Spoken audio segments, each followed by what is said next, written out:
നമ്മുടെ കർത്താവായ മിശിഹായ്ക്ക് സ്തുതി.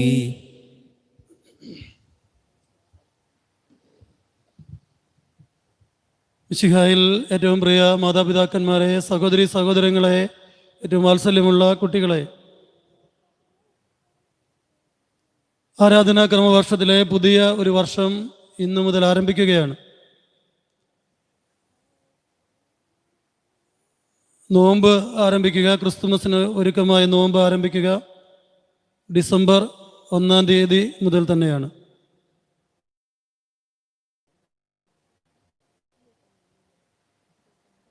നമ്മൾ ഇന്ന് നമ്മുടെ ചിന്തയ്ക്ക് വിഷയമാക്കുന്ന തിരുവചന ഭാഗം ലൂക്കാ സുവിശേഷം 1-ാം അധ്യായം 5 മുതലുള്ള വാക്യങ്ങളാണ്. സ്നാപക യോഹന്നാന്റെ ജനനത്തെക്കുറിച്ചുള്ള മുന്നറിയിപ്പ്.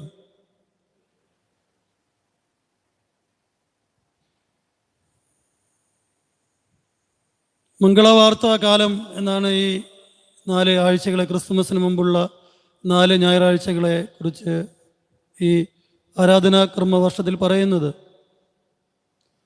പ്രതീക്ഷയുടെ കാലമാണത്. രക്ഷകൻ്റെ വരവിനായി നമ്മൾ ഓരോരുത്തരും, ലോകം മുഴുവനും ആത്മീയമായി ഒരുങ്ങുന്ന കാലഘട്ടം. അല്ലെങ്കിൽ നൂറ്റാണ്ടുകൾ കാത്തിരുന്ന ലോകത്തിൻ്റെ മനസ്സിലെ പ്രതീക്ഷകളെല്ലാം ഒരിക്കൽ കൂടി നമ്മുടേതുമാക്കി തീർക്കുന്ന കാലഘട്ടം. രക്ഷകൻ്റെ ആഗമനം പഴയ നിയമത്തിലെ പ്രധാന ചിന്താവിഷയമാണ്. ഓരോ കാലഘട്ടത്തിലും അടിമത്തത്തിലേക്ക് ദൈവജനം പോകുമ്പോഴെല്ലാം അവരെ അടിമത്തത്തിൽ നിന്ന് രക്ഷിക്കാൻ പോകുന്ന ഒരു രക്ഷകനെ, കർത്താവ് അവർക്ക് വാഗ്ദാനം ചെയ്തിരുന്ന രക്ഷകനെ അവർ പ്രതീക്ഷിച്ചിരുന്നു. നൂറ്റാണ്ടുകൾ പ്രതീക്ഷിച്ചിരുന്നു. ആ വലിയ പ്രതീക്ഷ അതിലേക്കൊരു നമ്മുടേതാക്കി മാറ്റുന്ന പ്രതീക്ഷ മനുഷ്യജീവിതത്തിൻ്റെ ഭാഗമാണ് എന്ന് പഠിപ്പിക്കുന്ന കാലഘട്ടമാണിത്. പ്രത്യേകിച്ച് ഇന്നത്തെ തിരുവചന ഭാഗം.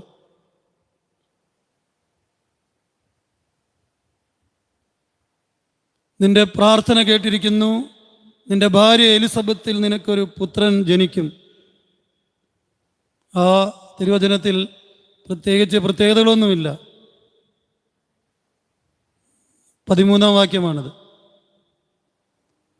എന്നാൽ അതിന് പ്രാധാന്യവും പ്രത്യേകതയും വരുന്നത് സക്രിയയുടെ മറുപടിയിൽ നിന്നാണ്. ഞാനിത് എങ്ങനെ അറിയും?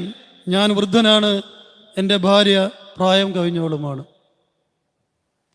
ഒരു ദീർഘനാളത്തെ ഒരു കാത്തിരിപ്പ്, ദീർഘനാളത്തെ ഒരു പ്രാർത്ഥന കർത്താവ് കേൾക്കുമ്പോൾ അതിന് ഈ പ്രതീക്ഷ അസ്തമിച്ച ഒരുവൻ്റെ വാക്കുകളും മറുപടിയുമാണ് സക്രിയ നൽകുന്നത്. അതുകൊണ്ട് അവനോട് ദൈവദൂതൻ പറയുന്നു, നീ എൻ്റെ വാക്കുകൾ അവിശ്വസിച്ചത് കൊണ്ട്. പ്രിയ സഹോദരി, ഇത് ഈ ആധുനിക കാലഘട്ടം ഫാസ്റ്റ് ഫുഡിൻ്റെ കാലഘട്ടമാണ്. നമുക്ക് പെട്ടെന്ന് നിന്ന് തന്നെ കഴിച്ച് വേഗം തിരക്ക് കൂട്ടി പോകാൻ ഉള്ള ഫാസ്റ്റ് ഫുഡ്. ഈ കൊറോണ വന്നില്ലായിരുന്നെങ്കിൽ മുഴുവൻ എവിടെ പോയാലും അത് കാണാൻ വരുന്നു. ഇപ്പോൾ വീണ്ടും പതുക്കെ റോഡ് സൈഡുകളിൽ, വഴിയുടെ ഓരങ്ങളിലെല്ലാം ഇങ്ങനെയുള്ള ഫാസ്റ്റ് ഫുഡ് കച്ചവടക്കാരെ കാണാം. പോകുന്ന വഴിക്ക് നിന്ന് കഴിച്ച് വീണ്ടും യാത്ര തുടരുക. അതിനപ്പുറത്ത് വീട്ടിൽ പോയി സ്വസ്ഥമായി ചെന്ന് കുളിച്ച് ഭക്ഷണം കഴിക്കാനിരുന്ന് അവിടെ ഒരുക്കി വെച്ച ഭക്ഷണം കഴിക്കാനുള്ള തിരക്ക്, സമയമില്ല. എല്ലാ കാര്യത്തിലും ഈ തിരക്ക് കാണാം മനുഷ്യർക്ക്. ഇപ്പോൾ നിങ്ങൾ ഓർക്കുക, കോവിഡ് വാക്സിൻ്റെ കാര്യം തന്നെ എടുക്കാം. ഇപ്പോൾ കോവിഡ് കാലമാണല്ലോ.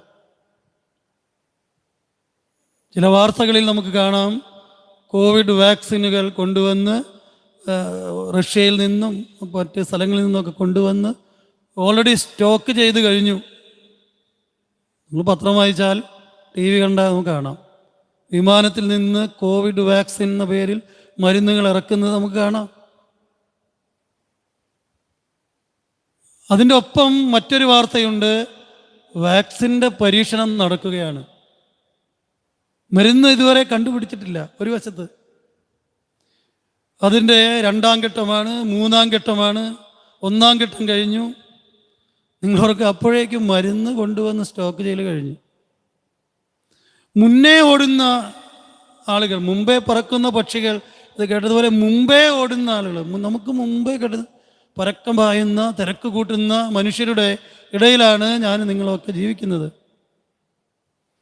ഇവിടെയാണ് നൂറ്റാണ്ടുകളുടെ കാത്തിരിപ്പിൻ്റെ ഒരു മുന്നാസ്വാദനം എന്നുള്ള നിലയിൽ, അല്ലെങ്കിൽ ഇന്നും ആ കാത്തിരിപ്പ് ഒരു പ്രധാനപ്പെട്ട കാര്യമാണ് എന്ന് പഠിപ്പിക്കുന്ന രീതിയിൽ ക്രിസ്തുമസിന് ഒരുക്കമായ ഒരു 4 ആഴ്ച ഇങ്ങനെ പ്രവചനങ്ങളും സക്രിയായുടെ സ്നാപയോഹന്നാൻ്റെ ജനനത്തെക്കുറിച്ചുള്ള മുന്നറിയിപ്പ്, ഇനി ജനനം, സ്നാപയോഹന്നാൻ്റെ മരുഭൂമിയിലെ പ്രസംഗം, ഇങ്ങനെ 3-4 ആഴ്ചകൾ കാത്തിരുന്നിട്ടാണ് ക്രിസ്തുമസ്.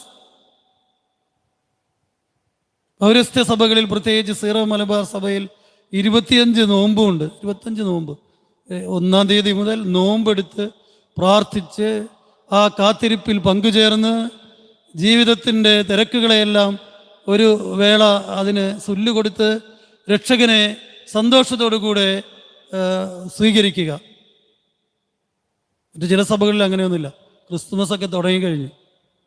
ക്രിസ്തുമസിൻ്റെ ആഘോഷങ്ങൾ 25-ാം തീയതിയാണ് ക്രിസ്തുമസ്. പക്ഷേ അതിൻ്റെ ഉദ്ഘാടനവും ക്രിസ്മസ് ട്രീയുടെ ഉദ്ഘാടനവും ക്രിസ്മസ് സമ്മാനം കൊടുക്കലും ഒക്കെ നേരത്തെ തന്നെ ആരംഭിച്ചു കഴിഞ്ഞു. കാത്തിരിക്കാനുള്ള ക്ഷമയില്ല ഒന്നിനും. ഇത് ആരംഭിക്കേണ്ടത് കുടുംബത്തിൽ നിന്നാണ് എന്ന് ഇന്നത്തെ ലേഖന ഭാഗം നമ്മെ ഓർമ്മിപ്പിക്കുന്നു.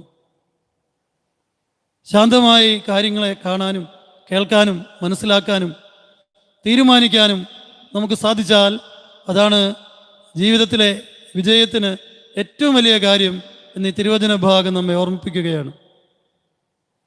പ്രാർത്ഥിക്കുന്ന കാര്യം കേൾക്കുമ്പോൾ പോലും അത് നടക്കാൻ സാധ്യതയില്ല എന്ന് കരുതിയിരുന്ന സക്രിയായുടെ മനോഭാവത്തിൽ നിന്ന് പ്രാർത്ഥിക്കുന്ന കാര്യം നടക്കുമെന്ന് പ്രതീക്ഷയോടുകൂടെ ദൈവത്തിൻ്റെ സമയത്തിനായി, ദൈവത്തിൻ്റെ ഇടപെടലിനായി കാത്തിരിക്കാനുള്ള മനോഭാവം സ്വന്തമാക്കുവാൻ ഈ ദിവസങ്ങൾ നമ്മെ സഹായിക്കണം. അതാണ് ക്രിസ്തുമസ്. നമ്മുടെ കുടുംബങ്ങളെ ഒരുക്കണം, വ്യക്തി ജീവിതങ്ങളെ ഒരുക്കണം, നമ്മിലുള്ള തിന്മകളെയും ദുശ്ചാഠ്യങ്ങളെയും ദുശീലങ്ങളെയും ഒക്കെ മാറ്റി നിർത്തി ഈശോയെ സ്വീകരിക്കുവാൻ, നൈർമല്യമുള്ളൊരു ഹൃദയം ഒരുക്കുവാൻ, ക്ഷമാപൂർവം കാത്തിരിക്കുവാൻ ഈ തിരുവചന ഭാഗം ഈ ഞായറാഴ്ച നമ്മോട് ആവശ്യപ്പെടുന്നു. നമ്മുടെ ജീവിതത്തിൻ്റെ തിരക്കുകളെ ഫാസ്റ്റ് ഫുഡ് സംസ്കാരത്തിൽ നിന്ന് വ്യത്യസ്തമായി ശാന്തമായി വീട്ടിലെത്തി ഭക്ഷണം കഴിക്കുന്ന രീതി നമുക്ക് പരിശോധിച്ചറിയാം, പരീക്ഷിച്ചറിയാം. അല്ലെങ്കിൽ അത്തരത്തിൽ നമ്മുടെ മനസ്സുകളെ നമുക്ക് അതിനായി ഒരുക്കാം. അത്തരത്തിൽ ഒരുങ്ങി ഈ ക്രിസ്തുമസ് കാലം, ഈ വർഷത്തെ ക്രിസ്തുമസ് നമ്മുടെ ഓരോരുത്തരുടെയും ഹൃദയങ്ങളിൽ, നമ്മുടെ ഓരോരുത്തരുടെയും ജീവിതങ്ങളിൽ, നമ്മുടെ ഓരോരുത്തരുടെയും കുടുംബങ്ങളിലും സമൂഹത്തിലും ഇടവകയിലും വലിയ മാറ്റത്തിന് കാരണമാകട്ടെ എന്ന് ആത്മാർത്ഥമായി ആഗ്രഹിക്കുന്നു, പ്രാർത്ഥിക്കുന്നു. നിങ്ങളുടെ ഓരോരുത്തരുടെയും കുടുംബങ്ങളിൽ ഈ ഒരു ശാന്തതയും നന്മയും ഉണ്ടാകുവാൻ ദൈവം ആഗ്രഹിക്കുന്നുണ്ട് എന്നോർക്കുക. പ്രത്യേകിച്ച് ഈ കൊറോണ കാലത്തിൻ്റെ വിദൂരമായ ലക്ഷ്യവും അതുതന്നെയാണ് നിങ്ങൾ ഓർക്കുക. പ്രകൃതി പോലും അതിൻ്റെ സന്തുലിതാവസ്ഥ വീണ്ടെടുക്കുകയാണ്. മനുഷ്യർ സ്വസ്ഥമായി വീട്ടിലിരുന്നപ്പോൾ അവർ തിരക്ക് കൂട്ടാൻ തുടങ്ങി. അപ്പോൾ വീണ്ടും പ്രകൃതി അതിൻ്റെ ആ ലോക്ക്ഡൗൺ ഈ വർഷം ഇതുവരെയും തുടർന്നിരുന്നെങ്കിൽ നമുക്ക് വീണ്ടും തുലാവർഷം ശക്തമായി കിട്ടിയേനെ. 2-3 ദിവസം മഴ പെയ്യുമ്പോഴേക്കും മഴ മാറി. ആ രീതിയിൽ ഒരു ശാന്തമാകുവാനുള്ള വലിയ ക്ഷണം ദൈവം നമുക്ക് നൽകുന്നു. സ്വന്തമായി സ്വീകരിക്കാൻ ദൈവം നമ്മെ അനുഗ്രഹിക്കട്ടെ.